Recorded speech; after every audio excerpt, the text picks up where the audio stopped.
Hello good morning friends, कैसे हो? Hope so आप सब बढ़िया होंगे। Welcome to my YouTube channel UGC NET commerce made easy. यहाँ पे आपको पेपर 2 कॉमर्स का कंप्लीट सिलेबस कवर अप करवाया जा रहा है। यूनिट 1 से लेकर यूनिट 10 तक डेली बेसिस पे स्ट्रक्चर्ड क्लासेस चल रही हैं, फ्री ऑफ कॉस्ट। 1 रुपया भी आपको देने की ज़रूरत नहीं है। आपको पीडीएफ नोट्स प्रोवाइड किए जा रहे हैं दोनों इंग्लिश और हिंदी लैंग्वेज में, वो भी फ्री ऑफ कॉस्ट। जस्ट आपको करना क्या, एक तो आप यूट्यूब चैनल को सब्सक्राइब, लाइक और शेयर कर दो, और दूसरा आप टेलीग्राम चैनल को ज्वाइन कर लो जिसका नाम है UGC NET commerce, UGC NET December 2023 commerce made easy, जिसमें अब हमारी अप्रॉक्स 40 मेंबर्स की फैमिली हो चुकी है। बिल्कुल आपको free of cost authentic genuine content provide किया जा रहा है। आपका कंप्लीट सिलेबस कवर अप करवाया जाएगा। ऑलरेडी हम अपनी यूनिट 1 को कंप्लीट कर चुके हैं और यूनिट 2 की अभी हम एक सेशन कंडक्ट कर चुके हैं। सो यूट्यूब चैनल को आप सब्सक्राइब, लाइक और शेयर भी कर दो। सो मूव ऑन करते हैं, बिना टाइम वेस्ट किए आज का सेशन हम स्टार्ट करते हैं 65 पेज नंबर से।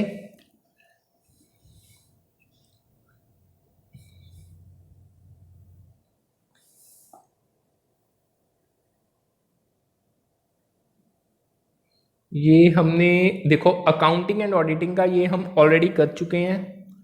सो हमने स्टार्ट करना था स्मॉल कंपनी से, ये सब कुछ हम कर चुके हैं। ये रहा स्मॉल कंपनी। सो अगेन आज का सेशन स्टार्ट करने से पहले do like, subscribe and share my channel. Telegram channel को भी ज्वाइन कर लो, वहाँ पे आपको इंग्लिश और हिंदी लैंग्वेज में फ्री पीडीएफ मिल जाएगी। जब हमारे सब सिलेबस कंप्लीट हो जाएगा, आपको मैं प्रीवियस ईयर क्वेश्चंस करवाए जाएंगे, मॉक टेस्ट कंडक्ट किए जाएंगे, ताकि जो आपका फर्स्ट अटैम्प्ट है जीआरएफ प्लस यूजीसी नेट जो दिसंबर 2023 का अटैम्प्ट है उसमें आपका क्लियर हो जाए। सो आज का सेशन स्टार्ट करते हैं। सबसे पहले जो हमारा जो टॉपिक करने जा रहे हैं वो है स्मॉल कंपनी का। देखो कंपनीज एक्ट 2013 जो इंडिया में, उसके अकॉर्डिंग जो स्मॉल कंपनी की डेफिनेशन है वो क्या है, जो कंपनी कुछ सर्टेन क्राइटेरिया को मीट करती है। अब ये सर्टेन क्राइटेरिया होगा किसके रिलेटेड, ये होगा उसके पेड अप शेयर कैपिटल के, टर्नओवर के और नेटवर्थ के। अगर ये 3 पैरामीटर्स पर जो सर्टेन क्राइटेरिया सेट किया गया है कंपनी सेक्ट 2013 के द्वारा, अगर कोई कंपनी इसको मीट अप करती है तो यानी वो स्मॉल कंपनी कंसीडर की जाएगी। अब सर्टेन टाइप्स की कंपनीज है जिनको हम, कुछ ऐसे प्रकार की भी कंपनी है जिनको हम स्मॉल कंपनीज में नहीं कंसीडर करते रिगार्डलेस ऑफ देयर साइज, उनको स्टडी करते हैं। ये पेपर में डायरेक्ट क्वेश्चन पूछा गया था। उसमें से सबसे पहले आती है होल्डिंग कंपनी और सब्सिडरी कंपनी। देखो जितनी होल्डिंग कंपनी और सब्सिडरी कंपनीज है उनको स्पेसिफिकली एक्सक्लूड किया गया है as a small company classify करने से। Next, a company registered under section 8। देखो सेक्शन 8 के में जो कंपनी से रजिस्टर्ड है, जो फॉर्म की जाती हैं चैरिटेबल और नॉन प्रॉफिट ऑब्जेक्टिव्स को प्रमोट करने के लिए, वो एलिजिबल नहीं होती कि उनको हम as a small company classify कर सकें। नेक्स्ट वो कहते हैं जो कंपनी और बॉडी कॉर्पोरेट है जिसे एक कोई स्पेशल एक्ट गवर्न करता है। देखो जो कंपनीज और बॉडी कॉर्पोरेट जो गवर्न किसके थ्रू होती हैं, कि स्पेशल एक्ट के थ्रू, जैसे बैंक्स हो गए, फाइनेंशियल इंस्टीट्यूशंस हो गए, इंश्योरेंस कंपनीज हो गए, उनको भी स्मॉल कंपनीज के as a small companies consider नहीं किया जाता। नेक्स्ट हमारे पास आती है 1% कंपनी। देखो जो 1% कंपनीज है इन्हें हम क्लासिफाई कर सकते हैं एज अ स्मॉल कंपनीज अगर ये कुछ स्पेसिफाइड क्राइटेरिया मीट करती हैं। तो जो ओपीसी यानी जो आपकी 1% कंपनीज है ये potentially as a small companies classify की जा सकती है। आप इसे याद रखना, बहुत इंपॉर्टेंट चीज है, ठीक है। नेक्स्ट क्या कह रहे हैं वो देखो, जो सेक्शन 319 है हमारे कंपनीज एक्ट 2013 का, वो फैसिलिटेट करता है कंपनीज की अमेलगमेशन, एब्जॉर्प्शन एंड रिकंस्ट्रक्शन। अब हम इसी टॉपिक को डिटेल में करने जा रहे हैं। जो हमारा सेकंड मेजर हेड है हमारे सिलेबस का वो है कॉर्पोरेट अकाउंटिंग। उसमें इश्यू, फॉरफीचर और रीइश्यू शेयर्स का लिक्विडेशन करेंगे कंपनीज की, एक्विजन, मर्जर, अमेलगमेशन और रिकंस्ट्रक्शन भी करेंगे। देखो जो कॉर्पोरेट अकाउंटिंग है इसमें अलग अलग ट्रांजैक्शंस एंड इवेंट्स आते हैं जो किसके साथ रिलेटेड होते हैं, जो शेयर्स के साथ रिलेटेड, उनका इश्यू, फॉरफीचर और रीइश्यू हो गया, कंपनीज की लिक्विडेशन होगी या एक्विजन, मर्जर, अमेलगमेशन या कंपनीज की रिकंस्ट्रक्शन होगी। अब हम इनको डिटेल में स्टडी करेंगे। सबसे पहले हम करेंगे इशू, फॉरफीचर और रीइश्यू ऑफ शेयर। देखो जब किसी कंपनी को जरूरत पड़ती है कैपिटल रेस करने की तो वो इसको रेस कर सकती है शेयर्स इशू करके इन्वेस्टर्स को। अब जो ये इशू है शेयर्स का, इसमें नंबर ऑफ शेयर्स कितने आप इशू करोगे, किस वैल्यू पे करोगे, प्रीमियम पे करोगे या फार वैल्यू पे करोगे, ये सब चीजें वगैरह वगैरह डिटरमाइन की जाती हैं। अब जो शेयर होल्डर्स हैं वो सब्सक्राइब करते हैं इन शेयर्स को, और जब शेयर होल्डर्स ने इन शेयर्स को सब्सक्राइब कर लिया तो कंपनी को पैसा मिल जाएगा, कंपनी फंड्स को रिसीव कर लेगी। देखो अगर कोई भी शेयर होल्डर फेल हो जाता है, यानी वो किसी भी कारणवश जितना कंपनी शेयर्स पे कॉल्ड अप अमाउंट करती है, यानी जितना शेयर्स पे अमाउंट मंगाया जाता है, किसी भी कारणवश अगर कोई शेयर होल्डर उसको पे नहीं कर पाता तो जो उसके शेयर्स है कंपनी उसको फोरफिट कर सकती है, उसको दबोच सकती है। अब जो ये फोरफिटेड शेयर है, इनको कंपनी के पास ये भी राइट है कि वो इनको री इशू कर सकती है नए शेयर होल्डर्स को फ्रेश इशू के थ्रू। ओके, होप सो आपको ये अच्छे से समझ आ गया होगा। अब हमारा उन्होंने कहा था प्रेफरेंस शेयर्स क्या होते हैं। देखो, इंडिया में कंपनीज एक्ट 2013 के प्रोविजंस के अकॉर्डिंग कोई भी कंपनी प्रेफरेंस शेयर्स इशू कर सकती है for a maximum period of 20 years, यानी 20 ईयर्स के बाद कंपनी को वो शेयर्स रिडीम करने ही पड़ेंगे। ओके, यानी जो मैक्सिमम ड्यूरेशन अलाउ की गई है प्रेफरेंस शेयर्स के लिए कंपनीज एक्ट 2013 ने इंडिया में कंपनीज के लिए, तो वो 20 साल की है। सो जब ही 20 साल कंप्लीट यानी वो स्पेसिफाइड पीरियड कंप्लीट हो जाएगा तो जो प्रेफरेंस शेयर है उनको रिडीम करना पड़ेगा या एक्सचेंज करना पड़ेगा बेस्ड ऑन जो भी उसकी टर्म्स एंड कंडीशंस होगी शेयर इशुएंस की या कंपनी की पॉलिसीज की। ओके, ये बड़ी इंपॉर्टेंट चीज, इसको दिमाग में रखना। अब हम कुछ शेयर्स की टाइप्स और उनकी थोड़ी सी, देखो ये मैचिंग का क्वेश्चन आया था, मैंने इसलिए ऐसे फ्रेम किया, सो उसको आप समझते हैं।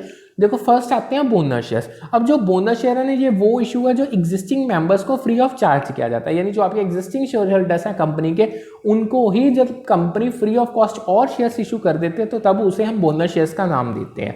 सेकंड आते हैं डीमैट शेयर्स। देखो जब हम फिजिकल जो हमारे शेयर सर्टिफिकेट्स हो गए, जब उनको हम इलेक्ट्रॉनिक फॉर्म में ले आते हैं, यानी अब शेयर्स पूरा electronically through computer network handle किया जाता है, वो डीमैट शेयर्स होते हैं। इसकी सारी ट्रेडिंग डीमैट अकाउंट के थ्रू होती है। नेक्स्ट हमारे पास आता है राइट इशू। जब हम अपने एग्जिस्टिंग शेयर होल्डर्स को कंपनी इन्विटेशन देती है कि वो कुछ एडिशनल न्यू शेयर्स को परचेज करें आके, तब राइट इशू ग्रांट किया जाता है। यानी आप अपने ही पुराने शेयर होल्डर्स को एक राइट दे रहे हो कि जब कंपनी फर्दर न्यू शेयर्स को इशू कर रही है तो आपके पास सबसे पहली प्रायोरिटी कि आप उनको सब्सक्राइब कर सकते हो।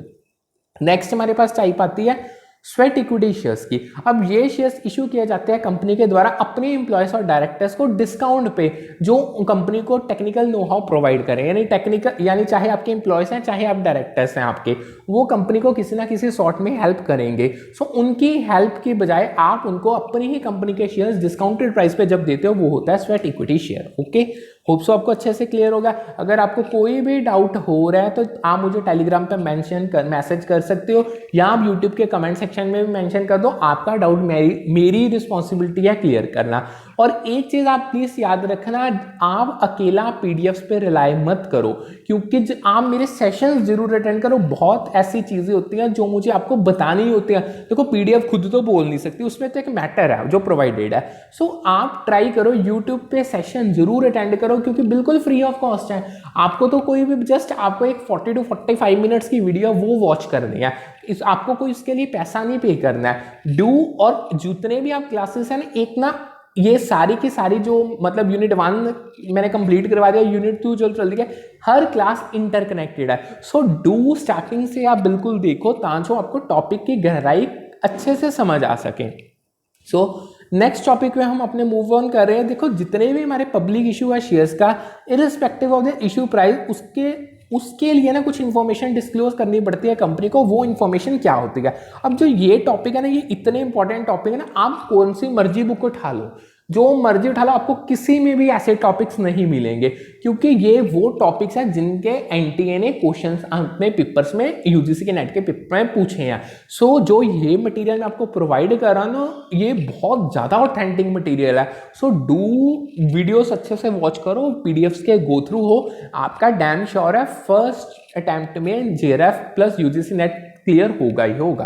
देखो सबसे पहले जो इन्फॉर्मेशन जब आप पब्लिक इशू कर रहे हो शेयर्स का, उसमें से जो सबसे पहले इन्फॉर्मेशन डिस्क्लोज करनी पड़ती है, वो करनी पड़ती है कंपनी को अर्निंग्स पर शेयर यानी ईपीएस की। देखो ये वो पोर्शन है कंपनी के प्रॉफिट का जिसको एलोकेट किया जाता है हर आउटस्टैंडिंग शेयर के लिए जो कॉमन स्टॉक में है, यानी ये इंडिकेट करता है कि कंपनी की क्या प्रॉफिटेबिलिटी हो रही है पर शेयर बेसिस पे। सिंपल बात है, अगर मैं सिंपलेस्ट वे में आपको बताऊं, ईपीएस क्या होता है, यानी जो कंपनी प्रॉफिट अर्न कर रही है उस प्रॉफिट का हिस्सा हर शेयर होल्डर के पास कितना जाता है, यानी अर्निंग पर शेयर क्या हो रही है, आप एक शेयर की क्या उसको पैसा बना के दे रहे हो। सो इसकी इंफॉर्मेशन डिस्क्लोज करना पब्लिक इशू के टाइम पे फर्स्ट प्रायोरिटी होती है। सेकेंड आता है pre issue profit earning ratio, यानी ये profit earning basically price to earning ratio pre issue का। देखो जो price to earning ratio before the issue होता है ना, ये रिप्रेजेंट करता है कंपनी के स्टॉक की वैल्यूएशन उसके अर्निंग पर शेयर के जो रिलेटिव है। यानी सिंपल वे में जो कंपनी के स्टॉक की वैल्यूएशन हो रही है, यानी क्या उसकी वैल्यू है मार्केट में, ईपीएस के रिगार्डिंग उसको ये चीज डिस्क्लोज करेगी। ये एक मेजर है जो इन्वेस्टर सेंटिमेंट को मेजर करती है towards companies future earning prospects, यानी इन्वेस्टर्स के क्या सेंटिमेंट्स है कंपनी को लेके कि कंपनी की फ्यूचर में क्या अर्निंग्स होगी, उसको ये मेजर आपको एक्सप्लेन या रिलेट करके बताएगी। ओके, नेक्स्ट हमारे पास आता है average return on net worth in the last 3 years. देखो जो रिटर्न ऑन नेटवर्थ RONW है, ये एक फाइनेंशियल रेशियो है जो इंडिकेट करता है कंपनी की प्रॉफिटेबिलिटी किसके रिलेशन में, शेयर होल्डर्स की इक्विटी के रिलेशन में।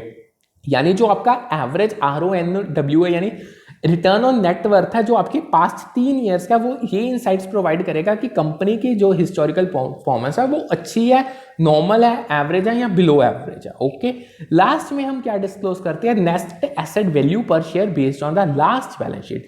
देखो जो आपकी नेट एसेट वैल्यू पर शेयर है वो रिप्रेजेंट करेगी नेट वैल्यू जो कंपनी के एसेट्स की है उनको डिवाइड किया जाता है by number of outstanding shares. ये रिफ्लेक्ट करेगी कि हर एक शेयर की क्या वैल्यू है कंपनी की बैलेंस शीट के अकॉर्डिंग। सो होप सो आपको ये टॉपिक अच्छे से समझ आ गया होगा। नेक्स्ट टॉपिक पे हम मूव ऑन कर रहे हैं। अब मैं आपको करवाने जा रहा हूँ, देखो जब आप इशू कर रहे हो शेयर्स को under fixed price offer method, उसमें क्या स्टेप्स को फॉलो किया जाता है।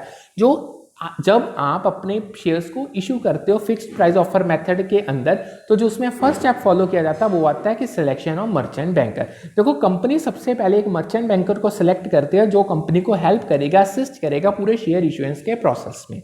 सेकेंड स्टेप में प्रोस्पेक्टस को इशू किया जाता है। कंपनी क्या करेगी, वो प्रिपेयर करेगी और इशू करेगी एक प्रोस्पेक्टस जिसमें सारी रेलेवेंट इंफॉर्मेशन होगी अबाउट शेयर्स जो कंपनी इशू कर रही है उसके रिगार्डिंग। ओके, थर्ड स्टेप में receipt by the company of application of share, यानी अब कंपनी एप्लीकेशन से रिसीव करेगी जो शेयर्स उन्होंने पब्लिक में इशू करने हैं उसके रिगार्डिंग जो प्रोस्पेक्टस में मेंशन है। यानी जितने भी इंटरेस्टेड एप्लीकेंट्स हैं जो कंपनी के शेयर्स को सब्सक्राइब करना चाहते हैं वो अपनी एप्लीकेशंस को सबमिट करेंगे शेयर्स के जो कंपनी इशू कर, जो उन शेयर्स के लिए जिनको कंपनी इशू कर रही है। नेक्स्ट स्टेप में क्या होता है, शेयर्स की अलॉटमेंट की जाती है, allotment of share to the applicant. अब कंपनी क्या करेगी, कंपनी के पास ऑलरेडी एप्लीकेशंस आ गई हैं, पिछले स्टेप में कंपनी रिव्यू करेगी उन एप्लीकेशन को जो उनसे रिसीव किया और डिसाइड्स करेगी किस तरीके से अलॉटमेंट करनी है एप्लीकेंट्स को, क्योंकि माइट भी एप्लीकेशन ज़्यादा नहीं है, उसको प्रोराटा करना पड़ सकता है, रिटर्न करना पड़ सकता है, या अगर बराबर एप्लीकेशन है तो सभी को अलॉट हो जाते हैं शेयर। इसमें जो लास्ट स्टेप आता है उसमें शेयर सर्टिफिकेट्स इशू किए जाते हैं। देखो जब एक बार जब कंपनी ने शेयर्स को अलॉट कर दिया उसके बाद कंपनी क्या करेगी, वो शेयर सर्टिफिकेट्स इशू कर देगी एप्लीकेंट्स को, जिससे ये कंफर्म हो जाएगा कि उनकी ओनरशिप, यानी इन शॉर्ट जो शेयर होल्डर्स हैं उनकी जो शेयर्स को लेकर उनकी ओनरशिप बनती है वो कंफर्म हो जाएगी जो उनको शेयर्स अलॉटेड हुए हैं, यानी जो उनको अलॉट हुए हैं। इतना आपको समझ आ गया। नेक्स्ट एक और इंपॉर्टेंट टॉपिक करते हैं जिसमें क्या क्या एक आपको क्रोनोलॉजिकल ऑर्डर में इवेंट्स करवाने जा रहा हूं जो life of a public limited company में आते हैं। यानी जब आप एक पब्लिक कंपनी ओपन करते हो उसके पूरे लाइफ स्पैन में जो एक स्टेप्स आते हैं, जो मेजर स्टेप्स हैं, उनको एक क्रोनोलॉजिकल सीक्वेंस में अरेंज करना है। यानी उन्होंने आपके पेपर में यही पूछा था, आप इनको अरेंज करके बताओ। देखो सबसे पहला स्टेप आता है प्रीलिमिनरी एक्सपेंडिचर का। जो ये है ना, ये होते हैं इनिशियल एक्सपेंसेस जिनको किया जाता है कंपनी को इनकॉर्पोरेट करने के प्रोसेस के लिए। यानी जब आप कंपनी की इनकॉर्पोरेशन का प्रोसेस स्टार्ट करते हो उससे पहले जो इनिशियल एक्सपेंसेस किए जाते हैं वो सारे प्रीलिमिनरी एक्सपेंडिचर के नाम से जाने जाते हैं। सेकंड स्टेप आता है आईपीओ का, यानी पब्लिक इशू करते हो जब आप शेयर्स का। जब कंपनी शेयर्स को इशू करती है पब्लिक को सब्सक्राइब करने के लिए तो हम उसे इनिशियल पब्लिक ऑफरिंग का नाम दे देते हैं आईपीओ का।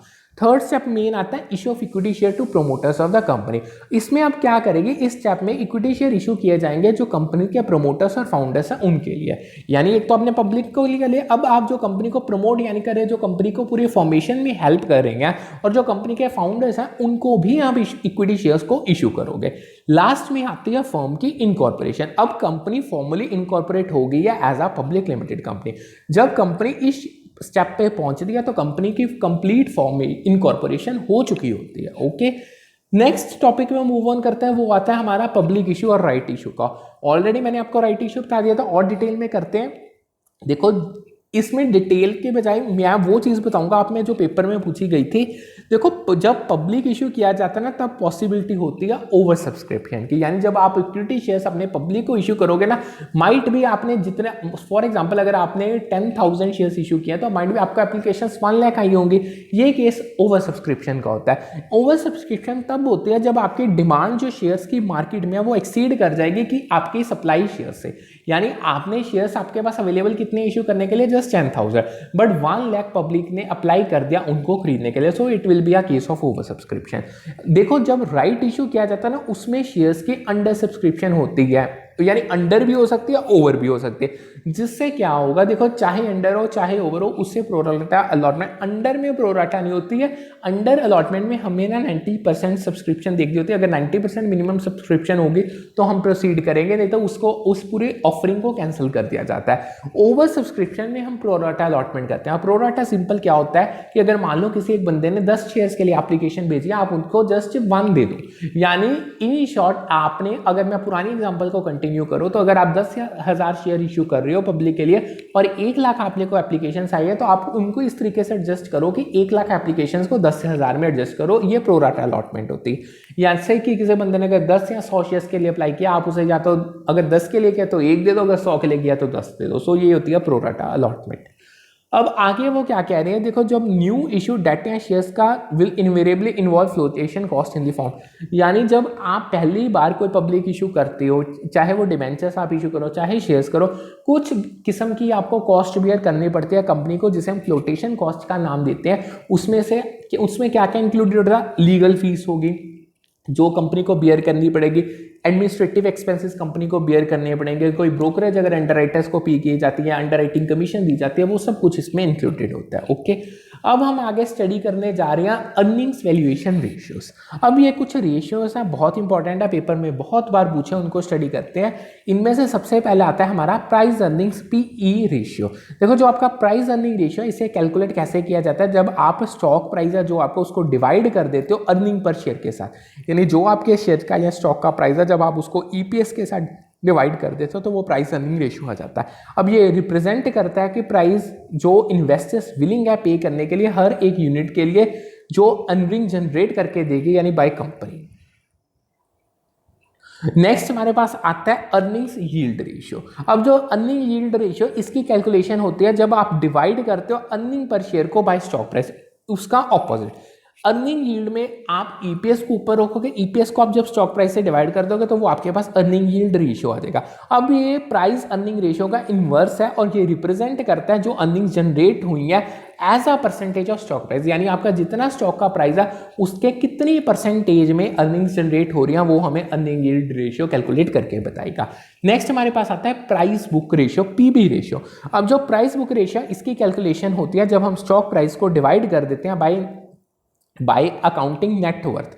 अब जब आप शेयर के स्टॉक प्राइस को अकाउंटिंग नेटवर्थ के साथ डिवाइड कर दो तो आपके पास प्राइस बुक रेशियो आ जाता है। अब इसमें जो आपका अकाउंटिंग नेटवर्थ है वो क्या है, वो बुक वैल्यू है कंपनी के एसेट्स की माइनस लायबिलिटी, यानी जब आप कंपनी के एसेट्स में से लायबिलिटीज को माइनस कर देते हो जो आपके पास वैल्यू आती है वो आपका अकाउंटिंग नेटवर्थ आ जाता है। अब जो प्राइस बुक रेशियो ये इंडिकेट करता है मार्केट वैल्यूएशन कंपनी के नेट एसेट्स की, यानी जब कंपनी के नेट एसेट्स हैं उसके मार्केट में क्या वैल्यू है उसको ये रेशियो इंडिकेट करेगा। नेक्स्ट रेशियो पे मूव ऑन करते हैं, वो आता है हमारा रिलेटिव प्राइस अर्निंग रेशियो, यानी रिलेटिव पीई रेशियो। अब ये कैलकुलेट किया जाता है जब आप फर्म के प्राइस अर्निंग रेशियो को डिवाइड कर देते हो इंडेक्स प्राइस अर्निंग रेशियो के साथ। इसको यूज किया जाता है कंपनी कंपेयर करने के लिए कंपनी का price earning ratio with average price ratio any of relevant market index, यानी आप अपनी कंपनी के प्राइस अर्निंग रेशियो को कंपेयर करते हो जो आपके रेलेवेंट मार्केट इंडेक्स का एवरेज प्राइस अर्निंग रेशियो है, जो एक आपको मेजर प्रोवाइड करेगा कंपनीज की वैल्यूएशन के रिलेटिव टू इंडस्ट्री और मार्केट, यानी जिस मार्केट और इंडस्ट्री में कंपनी ऑपरेट करती हैं उसकी क्या एज कंपैरेटिव टू इंडस्ट्री क्या कंपनी की वैल्यूएशन है, उसे हमें relative price earning ratio clear करेगा। ओके, क्लियर है? अगर कोई भी डाउट है तो आप मुझे मैसेज कर सकते हो, आपका डाउट मैं क्लियर कर दूंगा। आगे बढ़ती हैं, नेक्स्ट हमारा टॉपिक आता है इंडियन कंपनीज एक्ट का सेक्शन 68। क्या है ये सेक्शन 68? देखो सेक्शन 68 जो इंडियन कंपनीज एक्ट का है, इसके अकॉर्डिंग कंपनी परचेज कर सकती है अपने शेयर्स को out of the following sources. यानी देखो प्रेफरेंस शेयर्स की तो रिडम्पशन की जा सकती है, सेम तरीके से डिबेंचर्स को भी रिडीम किया जा सकता है, बट अगर आपने इक्विटी शेयर जो ओनरशिप को रिप्रेजेंट करते हैं, अगर उनको अपने खत्म करना है तो आपको उनको बायबैक करना पड़ेगा। यानी सेक्शन 68 ऑफ इंडियन कंपनी से यही बताता है कि आप किन सोर्सेज के अपने ही शेयर्स को परचेज कर सकते हो। सबसे पहला आता है फ्री रिजर्व्स। देखो जो कंपनी है ना, वो अपने अकमुलेटेड प्रॉफिट और रिजर्व्स को यूज करके, जिनको किसी स्पेसिफिकली ईयर मार्क नहीं किया गया किसी पर्पस के लिए, उनको यूज करके अपने शेयर्स को परचेज कर सकती है। सेकंड में security premium account company utilize कर सकती है, जो उन्होंने अमाउंट रिसीव किया as a security premium reserve जब उन्होंने शेयर्स इश्यू किए थे, उस अमाउंट को यूज करके शेयर्स को परचेज किया जा सकता है। थर्ड, कंपनी यूज कर सकती है अपने फंड्स यूटिलाइज करती सकती है जो उसके जनरल रिजर्व में पड़े हैं। जो जनरल रिजर्व या जब इसकी क्रिएशन की होगी ना, ये की होगी आउट ऑफ द प्रॉफिट्स। अगर out of the capital general reserve आप बना रहे हो, वो तो आपके लिए बिल्कुल फायदेमंद है। अगर आपने आउट ऑफ प्रॉफिट्स अपना जनरल रिजर्व क्रिएट किया है, तो उसका जो पैसा है उसको आप यूज करके अपने शेयर्स को परचेज कर सकते हो। लास्ट जो हमारे पास सोर्स आता है वो आता है proceeds of any other share.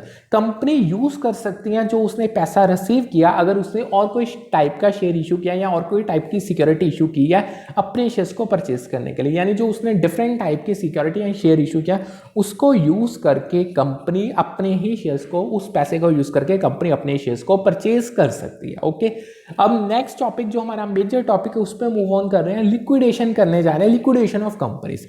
देखो जो लिक्विडेशन तब होती है जब कंपनी अपने ऑपरेशंस को सीज कर देती है, उनको बंद कर देती है और अपने एसेट्स को सेल कर देती है, और जो उन एसेट्स को सेल करके पैसा मिलेगा उसको यूज किया जाता है, कंपनी अपनी लायबिलिटीज को रीपे करने के लिए करती है। यानी जो आपका लिक्विडेशन प्रोसेस था उसमें कुछ सीरीज ऑफ चीजें होती हैं, जिसमें से सबसे पहले एक लिक्विडेटर अपॉइंट किया जाता है, फिर कंपनी के जो एसेट्स हैं उनकी वैल्यूएशन की जाती है और उनको रियलाइज किया जाता है। उसके बाद उस पैसे से जो कंपनी के डेट्स और लायबिलिटीज हैं उनको सेटल किया जाता है, और एंड में जो पैसा बच गया उसको डिस्ट्रीब्यूट कर दिया जाता है शेयर होल्डर्स को अकॉर्डिंग जितनी उनकी राइट्स और प्रायोरिटीज बनती है। अब जो लिक्विडेटर है वो प्रिपेयर करेगा एक स्टेटमेंट ऑफ अफेयर्स पूरी और एक फाइनल अकाउंट जो डॉक्यूमेंट करेगा पूरे लिक्विडेशन के प्रोसेस को। यानी लिक्विडेटर की रिस्पॉन्सिबिलिटी क्या बनती है वो पूरी स्टेटमेंट में मेंशन करेगा, क्या क्या चीजें किस किस रेट पे बिकी, क्या जो उससे पैसा मिला उसको किस तरीके से यूज किया गया, सब कुछ वगैरह वगैरह। ओके, अब नेक्स्ट हमारा टॉपिक आता है जो लिक्विडेटर है after realizing the assets of company should distribute the proceeds in the following order. यानी जो लिक्विडेशन के प्रोसेस में जो सेकंड स्टेप था उसमें आपने एसेट्स को वैल्यू किया था और रियलाइज कर लिया था, उससे जो आपको पैसा है उसको किस तरीके से यूज किया जाता है, जो उसमें स्टेप्स फॉलो करता है लिक्विडेटर, उनको आप करने चाह रहे हैं। सबसे पहले लीगल चार्जेस को फर्स्ट प्रायोरिटी दी जाती है। देखो जो लीगल चार्जेस है उनको फर्स्ट प्रायोरिटी मिलती है पे ऑफ करने के लिए, यानी जब लिक्विडेशन हो गई यानी कंपनी का वाइंडिंग का प्रोसेस फॉलो किया जाएगा, जब एसेट्स को रियलाइज करके पैसा आएगा तो सबसे पहले जो लीगल चार्जेस बनते हैं उनकी पेमेंट दी जाएगी। अब जो ये चार्जेस हैं टिपिकली इनमें लीगल फीस आ जाती हैं या एक्सपेंसेस जितने भी लिक्विडेशन प्रोसेस के साथ रिलेटेड है वो सारे इसके अंदर आ जाएंगे। सेकंड क्या करेगा, liquidators remuneration and cost of expenses of winding up. जब आपने लीगल चार्जेस जो आपने फॉर प्रीवियस स्टेप में अगर उनको अपने सेटल कर दिया, तो जो लिक्विडेटर की रेम्यूनरेशन बनती है या जितने भी एक्सपेंसेस हो रहे हैं वाइंडिंग अप प्रोसेस को लेकर, जैसे एडमिनिस्ट्रेटिव कॉस्ट या प्रोफेशनल फीस एक्सेट्रा एक्सेट्रा, उनको पे किया जाता है सेकंड स्टेप में। थर्ड स्टेप आता है कि आप अपने वर्कमैन के ड्यूज और क्लेम्स जितने आपके सिक्योर्ड क्रेडिटर्स हैं इनको सेटल करोगे। यानी नेक्स्ट प्रायोरिटी किसको दी जाती है, ड्यूज को, जो आपके एम्प्लॉयज की तरफ कंपनी के बनते हैं उनको सेटिस्फाई करने में, और जो सिक्योर्ड क्रेडिटर्स के क्लेम्स हैं उनको भी सेटल करने में। यानी वर्कमैन के ड्यूज में क्या क्या आ सकता है, अनपेड वेजेस हो सकती हैं, सैलरीज हो सकती है, या किसी भी टाइप का एम्प्लॉय रिलेटेड क्लेम हो सकता है। जो आपके सिक्योर्ड क्रेडिटर्स हैं ना, बेसिकली ना ये आपके कुछ कंपनी के जो आपके स्पेसिफिक एसेट या प्रॉपर्टी है उनको हेल्ड करते हैं एज अ कोलेटरल, जो उन्होंने कंपनी को लोन प्रोवाइड किया। सो इनको पहले प्रायोरिटी दी जाती है पेमेंट इनकी क्लियर करने में। नेक्स्ट आता है हमारे पास preferential creditors and creditors secured by floating charge. अब जो प्रेफरेंशियल क्रेडिटर्स है ना, ये वो है जिनको इंटाइटल किया गया प्रायोरिटी, जिनको एक प्रायोरिटी इंटाइटल की गई है पेमेंट में अंडर द लॉ। जैसे कुछ सच है सर्टेन टैक्सेस हो गया, एम्प्लॉय प्रोविडेंट फंड ड्यूज हो गए, सोशल सिक्योरिटी कॉन्ट्रीब्यूशंस हो गए, यानी इनको लॉ अलाउ करती है, लॉ ने एक प्रायोरिटी इंटाइटल की है कि इनकी पेमेंट मिलेगी। अब इनमें लाइक सर कोई टैक्स अगर आपने पे करना है, एम्प्लॉय प्रोविडेंट फंड हो गया, उसके ड्यूज हो गए, सोशल सिक्योरिटी कंट्रीब्यूशन एक्सेट्रा वगैरह वगैरह सब कुछ आ जाएगा। यानी जो क्रेडिटर्स सिक्योर्ड है फ्लोटिंग चार्ज पे, जिन्होंने सिक्योरिटीज इंटरेस्ट हेल्ड किया है कंपनी के एसेट्स पे, but the charge does not pertain to specific asset. यानी ये जो इनका चार्ज है ना, इनका चार्ज स्पेसिफिक नहीं है, जनरल है इनके पास भी चार्ज, इसीलिए इनको प्रेफरेंशियल का नाम मिला। बट ये सिक्योर्ड फ्लोटिंग चार्जेस है, नहीं प्रेफरेंशियल सॉरी अलग है, ये अलग है। सो ये बेसिकली इनके पास फ्लोटिंग चार्ज है, किसी भी एसेट पे हो सकता है। सो इनका जो रैंक है ना, ये जो आपके सिक्योर्ड क्रेडिटर्स के क्लेम्स है उनसे थोड़ा नीचे आता है, और जो आपके अनसिक्योर्ड क्रेडिट है उनसे ऊपर आता है। यानी इन शॉर्ट सिंपल वे में सबसे पहले आप सिक्योर्ड क्रेडिटर्स की पेमेंट करोगे, फिर आप अपने प्रेफरेंशियल क्रेडिटर्स की पेमेंट करोगे, फिर उन क्रेडिटर्स की करोगे जिनके पास फ्लोटिंग चार्ज है, यानी कोई स्पेसिफिक एसेट पे चार्ज नहीं है, और उसके बाद पेमेंट की जाती है अनसिक्योर्ड क्रेडिटर्स की। अब अगर आपके पास कोई पैसा बचता है, जो आपके पास रिमेनिंग प्रोसीड्स है, उनको यूज किया जाएगा। जब आपने पिछले सभी को सेटिस्फाई कर दिया तो उनको डिस्ट्रीब्यूट कर दिया जाएगा अनसिक्योर्ड क्रेडिटर के बीच में। अब जो ये अनसिक्योर्ड क्रेडिटर्स है, इनके पास कोई स्पेसिफिक सिक्योरिटी इंटरेस्ट या प्रायोरिटी नहीं होती पेमेंट को लेकर। ओके, तो ये तो था सीक्वेंस। अगर एक बार मैं आपको रीकैप दे दूं, जो लिक्विडेशन के टाइम पे है, जब आप एसेट्स को वैल्यू और रियलाइज कर रहे हो, जो आपको पैसा मिलता है, सबसे पहले उसको लीगल चार्जेस को पे करने के लिए यूज किया जाता है। उसके बाद लिक्विडेटर की रेम्यूनरेशन या जितने भी वाइंडिंग अप की कॉस्ट पड़ रही है उसको सेटल करने के लिए यूज किया जाता है। उसके बाद जितने आपके वर्कमैन है उसके अगर ड्यूज हैं या आपके सिक्योर्ड क्रेडिटर का कोई क्लेम कंपनी पे बन रहा है उसको सेटल करने के लिए यूज किया जाता है। सिक्योर्ड क्रेडिटर्स के बाद आप प्रेफरेंशियल क्रेडिटर्स पे आते हो, या जिन क्रेडिटर्स के पास फ्लोटिंग चार्ज है उनको सेटल डाउन किया जाता है। लास्ट में अगर पैसा बचा तो आप अनसिक्योर्ड क्रेडिटर्स की पेमेंट देते हो, अगर नहीं बचा तो उनकी पेमेंट फिर रह जाती है। ओके, अब हम नेक्स्ट टॉपिक में हमारे मूव ऑन कर रहे हैं, जो है एक्विजन का। देखो जो एक्विजन है इसका बेसिकली क्या होता है, जो एक कंपनी परचेज कर लेती है एसेट्स लायबिलिटी और कंट्रोल दूसरी कंपनी का। यानी जो एक्वायरिंग कंपनी है वो परचेज करेगी शेयर्स, जो कंपनी टारगेट कंपनी है उसके या उसके एसेट्स डायरेक्टली परचेज कर लेगी। मान लो ए कंपनी बी कंपनी के या तो शेयर्स एक्वायर कर लेगी या उसके एसेट्स डायरेक्टली परचेज कर लेगी, जो उसकी टारगेट कंपनी है, ये एक्विजन हो जाएगी। यानी जो अकाउंटिंग ट्रीटमेंट एक्विजन के टाइम पे फॉलो किया जाता है और डिपेंड करता है कि जो परचेज या उसमें डिपेंड्स ऑन परचेज या पूलिंग इंटरेस्ट, यानी परचेज होगा या पूलिंग हो गए इंटरेस्ट की। यानी जो परचेज अकाउंटिंग है उसमें क्या किया जाता है, उसमें रिकॉग्नाइज किया जाता है जो एसेट्स लायबिलिटीज एक्वायर की हैं फेयर वैल्यू पे। यानी वाइल जो पूलिंग ऑफ इंटरेस्ट है वो अलाउ करता है कंबाइन करना financial statements of both companies को विदाउट एडजस्टिंग वैल्यू। अगर मैं आपको सिंपल वे में समझाऊं, दो अकाउंटिंग ट्रीटमेंट है, एक तो होता है परचेज का, दूसरा होता है पूलिंग ऑफ इंटरेस्ट का। जब आप परचेज अकाउंटिंग कर रहे हो तो उसमें आप जो आपने एसेट्स दूसरी कंपनी के एसेट या लायबिलिटी उनको जब एक्वायर किया वो जो फेयर वैल्यू पर किया उसकी अकाउंटिंग की जाती है। जब आप पूलिंग ऑफ इंटरेस्ट कर रहे हो तो तब आप क्या करोगे, दोनों कंपनीज के आप फाइनेंशियल स्टेटमेंट्स को कंबाइन कर दोगे उनकी वैल्यूज को बिना एडजस्ट किए हुए। ओके, तो ये तो दोनों मेथड थे। अब एक लाइन को समझो, उन्होंने क्या कहा, वो कह रहे हैं the total return on a security is equal to periodic cash receipts plus capital gain slash purchase price of the security. बहुत इंपॉर्टेंट है वो क्या, यानी जो आपको सिक्योरिटी के जो आपको किसी भी अगर आपकी कोई सिक्योरिटी है उस पर जो आपको टोटल रिटर्न मिल रही है वो इक्वल किसके साथ होगी, वो इक्वल होगी सम ऑफ पीरियोडिक कैश रिसिप्ट जो हो रही है या जो कैपिटल गेन्स हो रहे हैं या परचेज प्राइस है सिक्योरिटी का। यानी जो आपकी टोटल रिटर्न है सिक्योरिटी भी उसकी कैलकुलेशन की जाती है डिवाइड करके, मतलब प्लस, यानी इन शॉर्ट आप ध्यान से समझो, ऊपर आप periodic cash receipt plus capital gains रखोगे उसको सारे को डिवाइड कर दोगे परचेज प्राइस ऑफ सिक्योरिटी के साथ। यानी जो टोटल रिटर्न है सिक्योरिटी की उसको कैलकुलेट किया जाएगा by dividing the sum of periodic cash receipt. अब पीरियोडिक कैश रिसिप्ट में आपके पास क्या क्या आ सकता है, डिविडेंड्स हो गए या इंटरेस्ट। यानी इसका मतलब है जो आपको मतलब मंथली पे या कुछ टाइम पीरियड में पीरियोडिकली आपको कैश पैसा आपकी सिक्योरिटी पे एज अ रिटर्न मिल रहा है, उस पर आप ऐड कर दोगे जो कैपिटल गेन आपको सिक्योरिटी में हो रहा है। कैपिटल गेन सिंपली इंक्रीज होता है वैल्यू, सिक्योरिटी जो उस सिक्योरिटी की वैल्यू बनती है उसमें जो इंक्रीज होगा, इन दोनों को आप प्लस कर दो। जब आप इसको डिवाइड कर दोगे परचेज प्राइस जो आपने पे किया था सिक्योरिटी को परचेज करने के लिए, यानी इससे आपको आपकी टोटल रिटर्न पता चल जाएगी जो सिक्योरिटी पे आप रिसीव कर रहे हो। ओके, यहां तक आपको क्लियर है। नेक्स्ट अब हम मूव ऑन करते हैं हमारे नेक्स्ट टॉपिक पे, जो हम कुछ करने जा रहे हैं, मेथड्स एंड परचेज कंसीडरेशन। जब हम कंपनी को किसी दूसरी कंपनी को एक्वायर करती है, जो एक्विजन मर्जर वगैरह होता है या अमेलगमेशन होती है, कुछ मेथड्स फॉलो किए जाते हैं, उनको स्टडी करेंगे। देखो सबसे पहला आता है लंप सम पेमेंट मेथड। अब इसमें जो आप अमाउंट पे कर रही है, यानी जो अमाउंट पेड किया जा रहा है ट्रांसफरी कंपनी के टू ट्रांसफर कंपनी फॉर, यानी पहले ये लाइन समझो, the amount to be paid by the transferee company to the transferor company for amalgamation of its business. यानी ये वो अमाउंट है जो ट्रांसफरी कंपनी पे कर रही है ट्रांसफरर कंपनी को जब वो अपने बिजनेस को अमेलगमेट करेगी। ओके, नेक्स्ट मेथड आता है नेट एसेट्स मेथड। अब ये इसमें परचेज, देखो ये हम जो मेथड करें ना, ये परचेज कंसीडरेशन को कैलकुलेट करने के हैं। सेकंड मेथड में परचेज कंसीडरेशन अराइव की जाती है जब हम अपनी जितनी भी एसेट्स हमने टेक ओवर किए हैं उनकी एग्रीड वैल्यू को ऐड कर देते हैं and deducting therefrom the general agreed value of liability. यानी जो हम एसेट्स एक्वायर कर रहे हैं, यानी जो उनकी एग्रीड वैल्यू, जब उनको हम सबको प्लस, उन सबको प्लस कर देंगे, उसमें से जितनी हमने लायबिलिटीज लिया जो उनकी एग्रीड वैल्यू, उसका टोटल को माइनस कर देंगे, जो हमारे पास वैल्यू अराइव होगी वो नेट एसेट मेथड के अकॉर्डिंग परचेज कंसीडरेशन होगी। नेक्स्ट हमारे पास आता है नेट पेमेंट मेथड। देखो नेट पेमेंट मेथड में कैलकुलेट कर, कैसे कैलकुलेशन की जाती है, calculated by adding up the total amount, यानी money value of existing shares, preferences and cash received from purchasing company for the share holders of the vendor company. यानी simple way में, यानी इसमें आप क्या करोगे, जितना आपका टोटल अमाउंट है मनी वैल्यू में, यानी मनी के टर्म्स में, जो आपके एग्जिस्टिंग शेयर्स का, प्रेफरेंस शेयर्स का, यानी और जो आप कैश रिसीव कर रहे हो परचेजिंग कंपनी को, जब आप उसको टोटल कर देते हो, जो टोटल अमाउंट निकलेगा वो परचेज कंसीडरेशन होगा।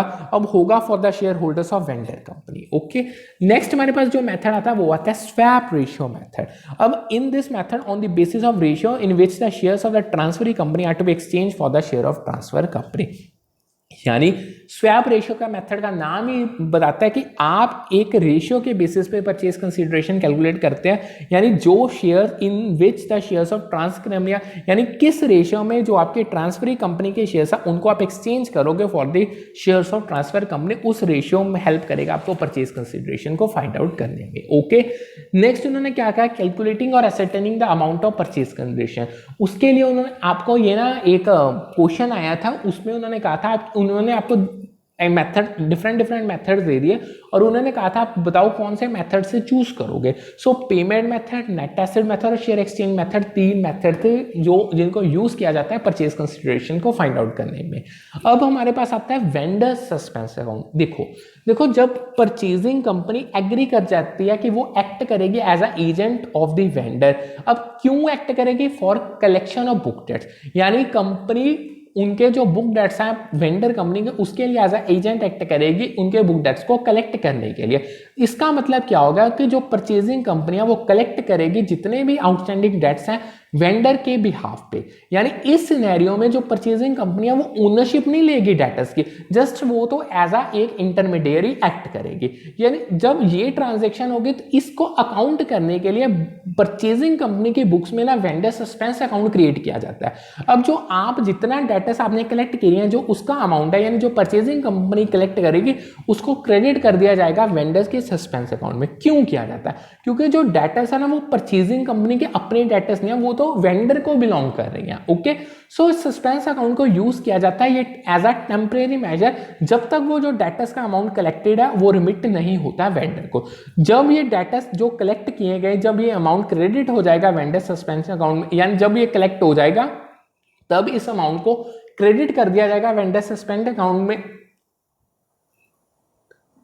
यानी इन शॉर्ट मैं कहना क्या जा रहा हूं, यानी जब ये डेटर्स का अमाउंट जो कलेक्ट होगा, जो आपने क्रेडिट किया हुआ वेंडर सस्पेंस अकाउंट में, वो डेबिट हो जाएगा और जो कॉरस्पॉन्डिंग अमाउंट है वो वेंडर के पर्सनल अकाउंट में क्रेडिट कर दिया जाएगा। यानी आप वेंडर के सस्पेंस अकाउंट को यूज करके, यानी जो परचेजिंग कंपनी है वो एक्यूरेटली ट्रैक और रिकॉर्ड कर सकती है जितने उसने बुक डेट्स को कलेक्ट किया है वेंडर के बिहाफ पे, जिससे ये इंश्योर होगा, यानी प्रॉपर अकाउंटेबिलिटी या रिकंसाइलेशन जो ट्रांजैक्शन किया वो इंश्योर हो जाएगी।